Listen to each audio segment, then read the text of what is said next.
Querido Senhor, mais uma vez queremos louvar e bendizer o teu santo nome. Mais uma vez queremos pedir ao Senhor que tu fales aos nossos corações. Que tua palavra nos conecte, Deus, que ela faça sentido para cada um de nós. E que nós saibamos, ó Deus amado, como agir de acordo com os teus ensinamentos. Oramos a ti em nome de Jesus. Amém. Amém.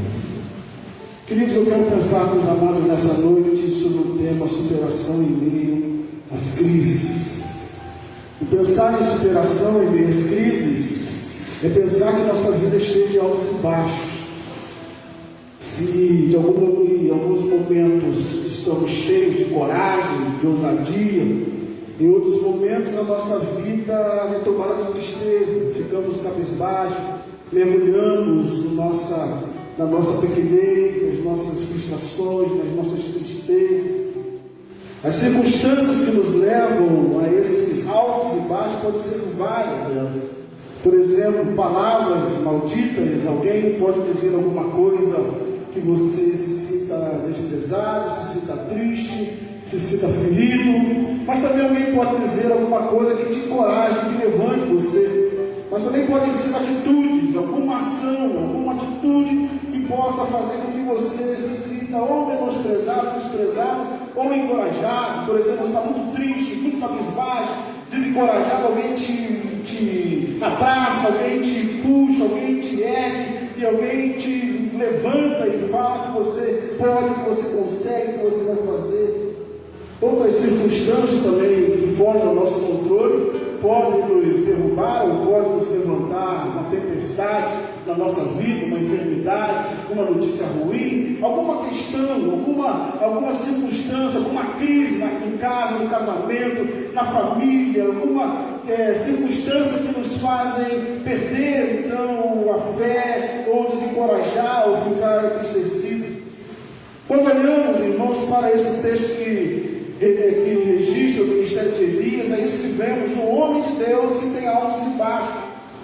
A vida de Elias, ela é cheia de altos e baixos, de momentos de grandes feitos, de grande potencialidade, mas também momentos de grande tristeza, de profunda amargura, de profunda frustração.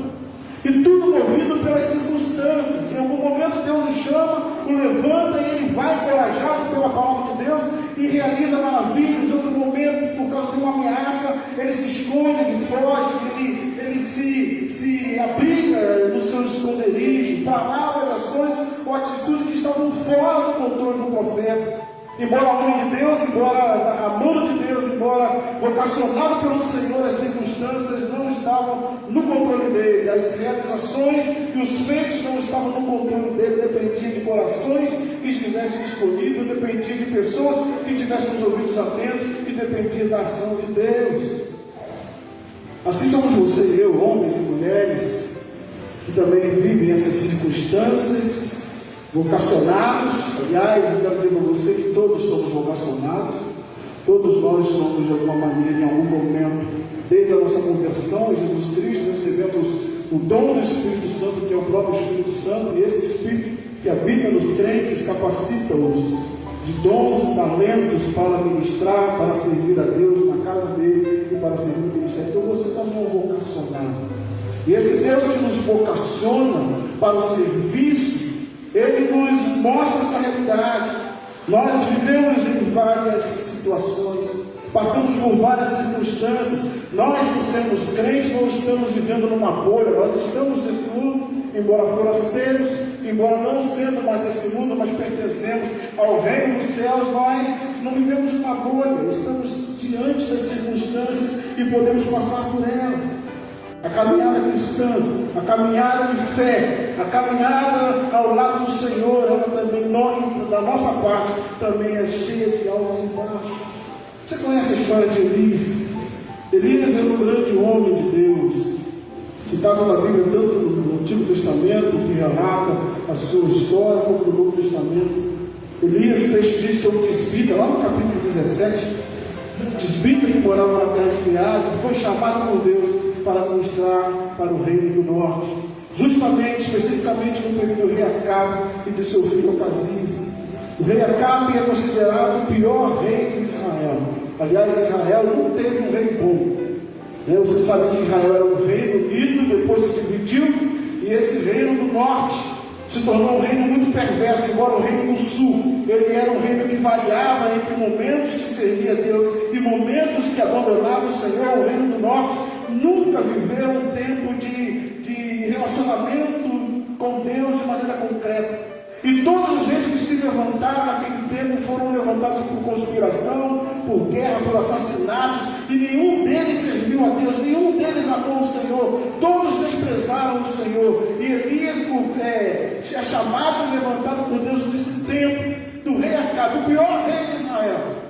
Um rei que se casa com Jezebel, uma mulher perversa, uma mulher idólatra, uma mulher que não tinha temor algum a Deus, uma mulher que era assassina. É nesse período que Elias é conclamado pelo Senhor a ir e pregar ao povo. Eu gostaria de resumir o ministério do profeta Elias em pelo menos 3 momentos específicos. Ele começa com Elias profetizando sobre a seca na terra, no capítulo 17. Ele diz que durante 3 anos não ia chover por causa do povo, por causa da idolatria do povo. É importante lembrar que essa chuva era um chute no pé, era um tiro no pé de Acabe, porque eles adoravam Baal. Um dos atos mais perversos de Acabe, de rebeldia contra Deus, foi trazer para dentro de Israel e edificar um templo a Baal em Israel, levantar postes ídolos e ali adorar com aquelas mulheres, com aquela orgia. E segundo a crença, Baal era o rei era o Deus da fertilidade. Aquele que regava a terra com o seu sêmen produzia a plantação. Então havia os grandes rituais, os grandes cultos, de modo que eles adoravam Baal, dizendo que a Baal era o Deus da fertilidade. Então Elias profetiza dizendo que não vai chover, justamente para que Baal pudesse ser neutralizada, para que a fé daqueles homens e mulheres daquele tempo pudesse ficar abalados. Nessa ocasião, Jezebel ameaça Elias. Nessa ocasião, o rei Acabe busca destruir Elias.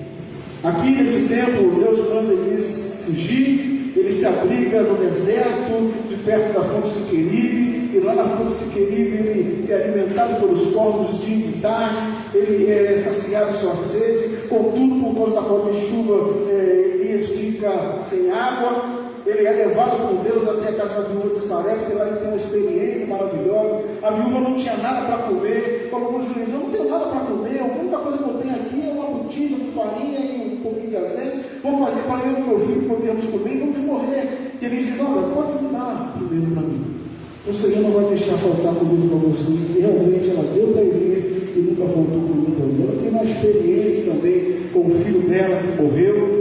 Ele clama a Deus para que esse menino pudesse ressuscitar, e Deus o ressuscita. O segundo ato, o desafio e a morte dos profetas de Baal. Capítulo 18, Elias volta para Israel e ele é chamado por Acabe de desordeiro. Ele conclama os profetas de Baal e todo o povo para uma batalha no Monte Horebe. Lá ele pergunta do povo: vocês precisam escolher a quem vocês vão servir. Se Baal é o Senhor serviu, se Deus é o Senhor serviu, não podem cochear entre 2 senhores. E naquela noite, naquele dia, Elias edifica um altar e diz para o profeta Baal: clame a Baal, quando ele derramar fogo, ele será o Senhor. Se ele não derramar e o Senhor derramar, o Senhor será o Deus. E Elias, a história conta que os homens de Baal profetizavam, gritavam, clamavam por Baal. O Baal não respondia. Elias chegou a zombar aqueles homens dizendo: talvez ele esteja dormindo, talvez ele esteja viajando, grite mais alto, clame mais alto para que Baal possa ouvir. E ele não ouvia. E eles se rasgavam, se atiravam no meio do holocausto. No final do dia, Elias reconstrói o altar, conclama o povo para se chegar perto dele, e ele ora a Deus e diz o texto que Deus deu o seu fogo consumido do altar. Ao que o Senhor se apresentou, e o povo disse: sim, verdadeiramente o Senhor Deus. Elias persegue os profetas, mata os profetas. Elias clama a Deus para que a chuva possa voltar, e Elias corre até Acabe para dizer que a chuva estava chegando. Mas chegando lá, ele recebe a ameaça e diz: Isabel, olha, se não acontecer com você até amanhã, nessa mesma hora, o que você fez com os teus profetas, que os deuses lhe façam isso. Elias entra numa profunda crise, foge, vai para o deserto, caminho de um dia, senta debaixo de uma árvore, ali lamenta aos pés do Senhor pedindo a morte. O anjo aparece, manda que ele se alimente, ele então dorme, o anjo manda ele se levantar, e para se arrumar e voltar, e caminhar mais 40 dias, ele diz, caminha 40 dias, entra numa caverna, na caverna que está lá, na sua crise, no seu mundo, na sua crise existencial. O Senhor aparece e aquele diz, trata a sua crise, e em seguida ele é enviado de volta para continuar o seu ministério. A vida de Elias é marcada por grandes altos e baixos, por batalhas poderosas e por sofrimentos e por vida de depressão. É marcada pela sua assunção aos céus. Deus o eleva, arrebatado do redemoinho, e assim ele termina o seu ministério diante do Senhor. Como podemos observar, irmãos, há altos e baixos na vida de um homem de Deus. Tiago vai dizer que Elias era um homem sujeito às mesmas paixões que eu e você. Mas ele orou ao Senhor e durante 3 anos e meio não choveu sobre a terra. Ele orou ao Senhor novamente e voltou a chover. Homem sujeito às mesmas paixões que eu e você. Eu quero chamar a sua atenção nessa noite para a crise de Elias. Elias, um homem de Deus, um homem fiel, um homem temente, um homem forte. Ele tinha uma crise, e a pergunta é, quais foram as causas do sofrimento, da crise, da depressão que Elias sofreu? Os versos 10 e 14 nos responde, olha qual foi a queixa de Elias. Tenho sido muito zeloso pelo Senhor, Deus dos exércitos. Os israelitas rejeitaram a tua aliança, quebraram os teus altares e mataram os teus profetas à espada. Sou o único que sobrou e agora também estou procurando matar-me. Ele repete a mesma queixa ao Senhor no versículo 14, quando Deus pergunta novamente a ele, o que você está fazendo aqui, Elias? Então as causas do sofrimento de Elias, a primeira causa foi a infidelidade do povo. O povo é infiel, o povo faz um trato com Deus, faz uma aliança com Deus, mas o povo não cumpre, muito pelo contrário, o povo logo quebra, abandona essa aliança. A segunda causa da crise de Elias foi a idolatria da nação. O povo, além de rejeitar a aliança com Deus, além de rejeitar o Senhor e sua aliança, sua palavra, o povo agora está adorando outro Deus, está servindo a outro Deus, um Deus de barro, um Deus de pedra, um Deus que não se manifesta, mas eles adoram assim mesmo. A terceira causa da rejeição, do sofrimento de Elias é a rejeição. Mataram os seus profetas e querem tirar da minha vida. Isso, irmãos, é interessante porque me ensina como o ser humano é. Primeiro ele rejeita Deus, primeiro ele rejeita a lei de Deus, depois ele rejeita o próprio relacionamento com Deus, adorando outro Deus, depois ele rejeita os profetas de Deus. Todos aqueles que lhe são enviados, todos aqueles que lhe são colocados para falar, para proclamar a eles, para exortá-los e admoestá-los, o povo rejeita. Mas é interessante você pensar, você ia pensar nessa realidade. Quando as pessoas rejeitam você, não querem ouvir a sua voz, não é porque não querem ouvir a sua voz, é porque antes de rejeitar você, vai rejeitar o Senhor. Todas as pessoas que recebem o Senhor em seus corações, que estão com seus corações maleáveis, inclinados para Deus, elas estão com os ouvidos atentos a ouvir o que o homem de Deus tem para dizer. Mas antes de tudo, rejeitam o Senhor. Samuel entrou nessa crise quando o povo quis um rei. E ele foi até o Senhor, não, Samuel, não é você que está rejeitando, mas é tu. É assim que acontece. Primeiro rejeitam a Deus, depois rejeitam a lei de Deus, querem viver da vida dele. Senhor, eu não quero a sua lei, não quero o seu decreto. Eu quero chegar até o Senhor, mas do meu jeito, da minha lei, com o meu Deus, da minha maneira. Jesus Cristo vai dizer que só há um caminho para ir até Deus, e esse caminho é próprio. Mas eu gostaria de chamar a sua atenção para Deus. O que o Senhor fez diante da crise do profeta? Primeiro, versículos 4 a 9 diz que Deus alimentou e o deixou descansar. Elias foge para o deserto, deixa o seu moço, caminha de um dia pelo deserto, encontra uma árvore, se assenta ali, dorme, e o Senhor então, através do seu anjo, chama dá água, dá pão, ele se alimenta, volta a dormir, o Senhor o desperta novamente através do seu anjo, ele come, se arruma, porque não alimenta não. O Senhor alimenta o seu servo, ele não deixa o seu servo definhando. Depois ele ouve as razões do servo.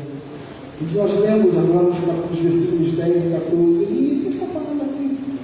Qual é o motivo? O que te trouxe até aqui? E quais circunstâncias levaram você a chegar nesse ponto de estar numa caverna? Ele diz: ah, Senhor, eu estou frustrado, eu estou angustiado, porque o teu povo, o povo de Israel, rejeitou, quebrou a sua aliança. O seu povo, Senhor, não quer mais adorar, mas agora está adorando a Baal, trouxeram outros deuses para a sua tenda. Ah, Senhor, ele agora quer matar os seus profetas, e matar os seus profetas à espada, e estão procurando matar. Elias então derrama o seu coração diante de Deus, Elias então derrama a sua frustração diante do Senhor, Elias então se abre o seu coração e o seu sofrimento aos pés do Senhor. Deus ouve as razões, Deus atento para as necessidades do seu profeta. Mas em terceiro lugar, ele se manifesta, versículo 11 a 13 diz assim: o Senhor disse: sai e fique no monte, na presença do Senhor, quando o Senhor vai passar. Então veio um vento fortíssimo que separou os montes e esmagalhou as rochas diante do Senhor, mas o Senhor não estava no vento. Depois do vento houve um terremoto, mas o Senhor não estava no terremoto. Depois do terremoto houve um fogo, mas o Senhor não estava nele. Depois do fogo houve um murmúrio, uma brisa suave.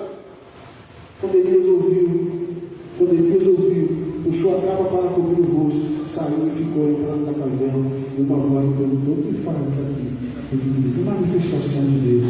Da mesma maneira que Deus se manifestou naquele mesmo monte a Moisés 400 anos antes, e convocando Moisés para estabelecer a teocracia no meio do povo, agora ele é chamado para estabelecer sobre Israel a sua palavra. A lei e os profetas inauguraram naquele monte.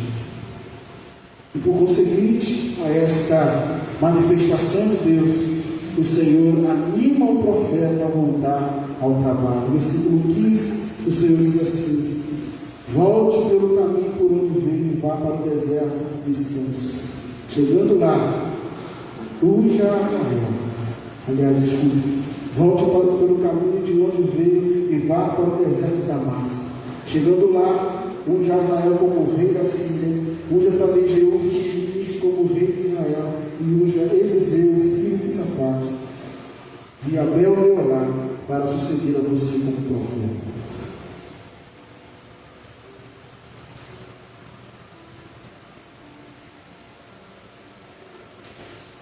É importante pensar nesse contexto que para Deus não havia crise que pudesse interromper os seus propósitos.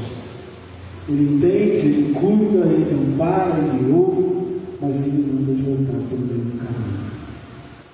E é por isso, irmão, que nesta oportunidade eu quero falar com você sobre a sua crise, sobre você, sobre a sua crise de Deus. Primeiro, lembrar você que você é um ser humano. Você é um ser humano. Não diferente do profeta Elias. E assim como Elias, dotado de potencialidades, um homem que foi capaz de subir do monte, levantar um altar e clamar a Deus, Deus desceu fogo do céu. Um homem que foi capaz de orar a Deus, clamar a Deus e ressuscitar uma criança. Um homem que foi capaz de dizer para uma viúva: você pode me dar o resto da sua comida primeiro, porque não vai faltar, e não faltou durante aquele tempo de fome. Esse mesmo homem teve um momento de crise fugido, frustrado, triste e amargurado. Elias era um homem de fraquezas, como eu e você, mergulhado na depressão, se sentindo sozinho, se sentindo abandonado. Esse que somos eu e você, capazes de ver desfeitos em alguns momentos, realizando coisas que nos surpreendemos, fazer isso, como eu ia conseguir falar isso, como eu ia conseguir dar essa direção, mas de grandes demandas.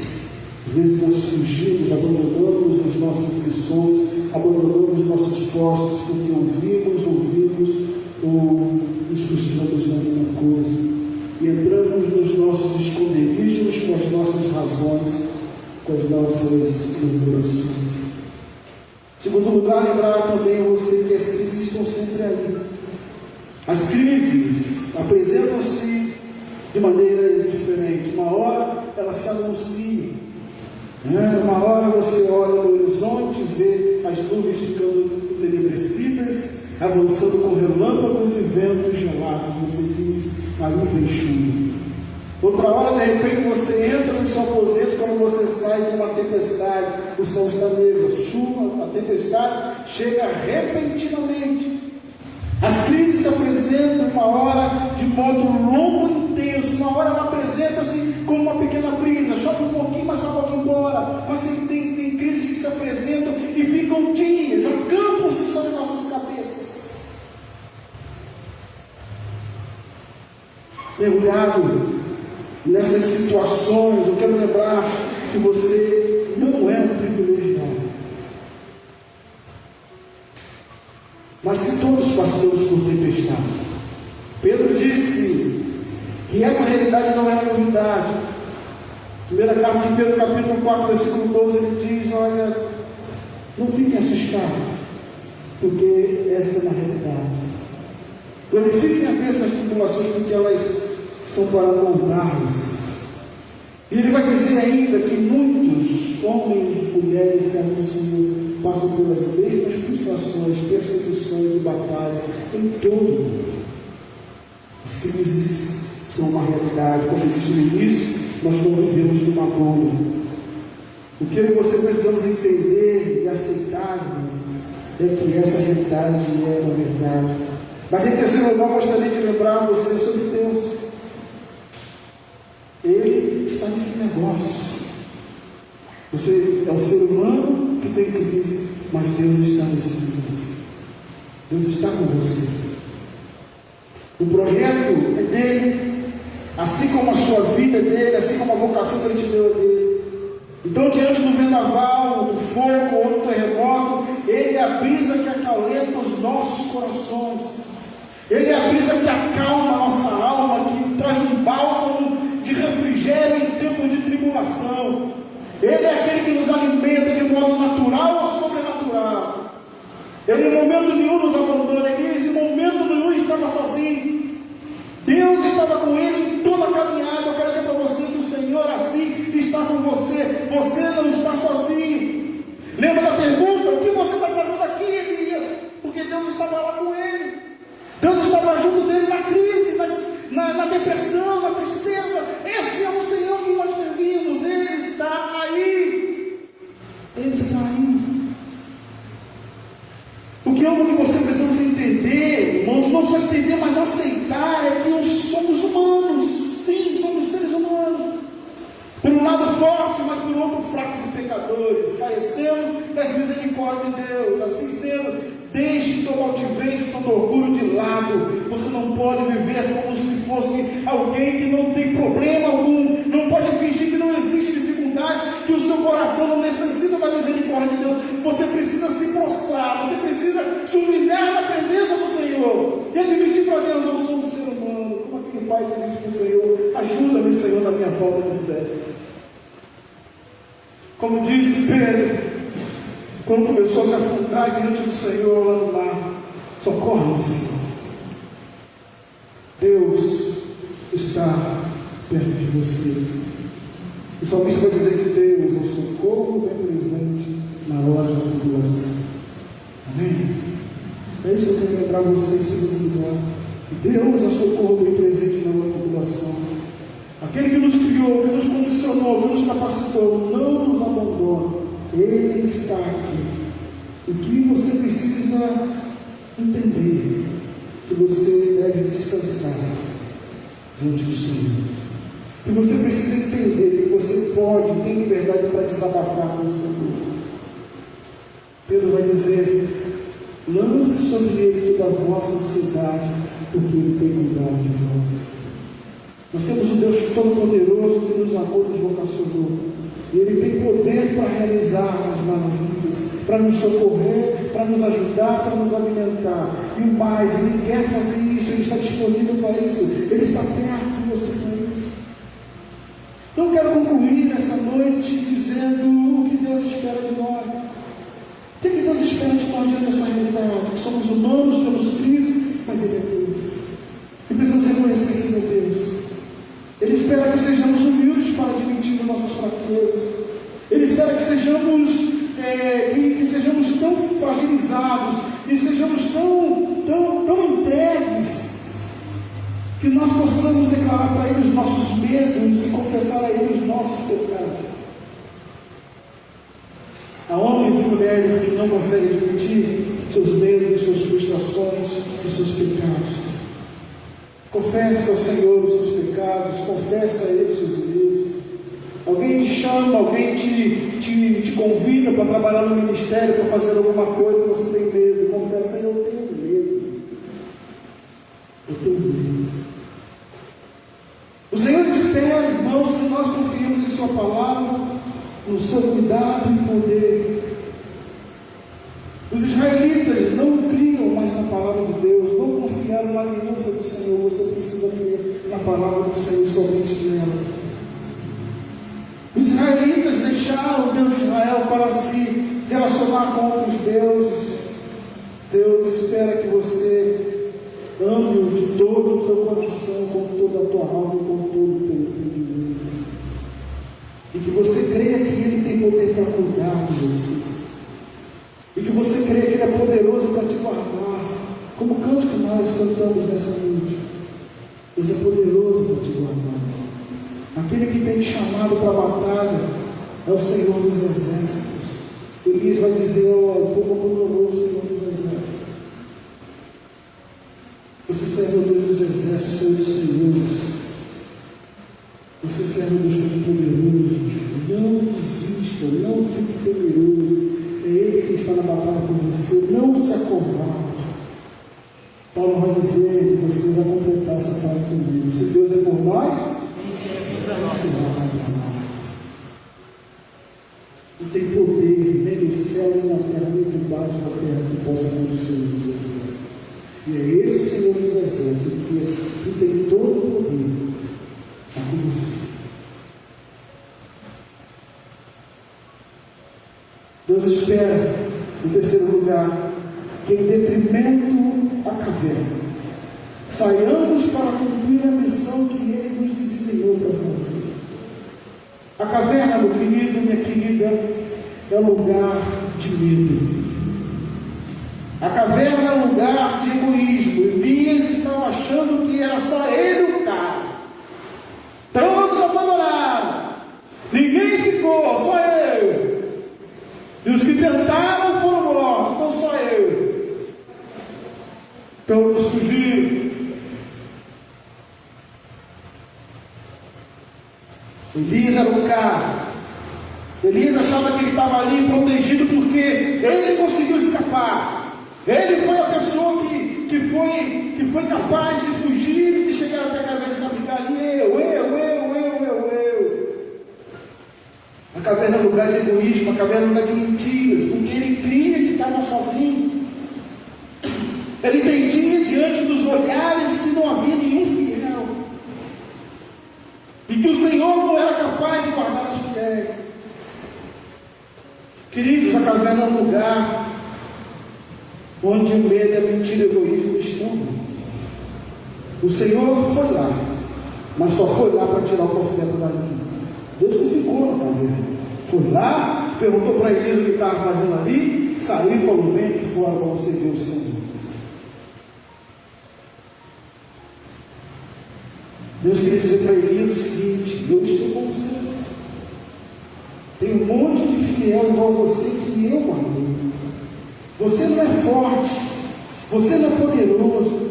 Assim como eu te guardei, te sustentei também, preservei muitos outros como você é preservado. Irmãos e irmãs, não devemos ter medo das crises. Quanto nós ouvimos, já tivemos essa experiência.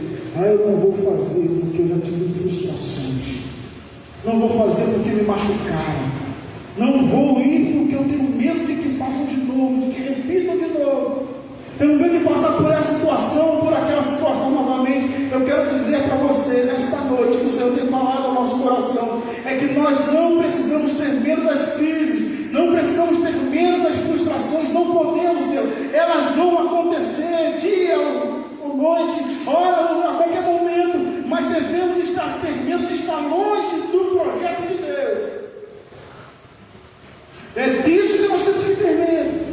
Elias, por mergulhar na caverna, estava longe dos projetos do Senhor, estava longe do que o Senhor havia mandado ele fazer, estava longe de onde ele deveria estar trabalhando. Por isso o Senhor fala: se arrume e volta pelo caminho em que você veio.